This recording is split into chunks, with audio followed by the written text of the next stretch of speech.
సేమియా పాయసం వీడియోకి ఒక సిస్టర్ కమెంట్ చేసింది, అది పాల పాయసం కాదు నీళ్ళ పాయసం. కావాలంటే మీరు ఒకసారి ఓన్లీ పాలతో ట్రై చేసి చూడండి, టేస్ట్ డిఫరెన్స్ మీకే తెలుస్తుంది అని. నేను ఆ వీడియోలో ఎక్కడా చెప్పలేదు అది పాల పాయసం అని.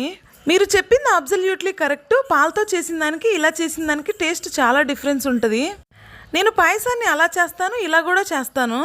అందరికీ 80-90 రూపాయలు పెట్టి లీటర్ పాలు కొని పాయసం చేసే స్తోమత ఉండదు కదా. సో అలాంటి వాళ్ళ కోసం ఈ వీడియో.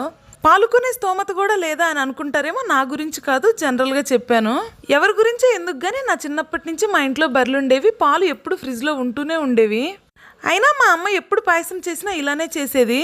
చిన్నప్పటి నుంచి అలా తిని ఏమో మాకు ఆ టేస్టే బాగా నచ్చుతుంది. ఓన్లీ మేమే కాదు, మా సైడ్ ఉండే ప్రతి ఒక్కరూ అలానే చేసుకుంటారు. ఏవంటైనా నేను ఎప్పుడూ ఒకేలా చేయను.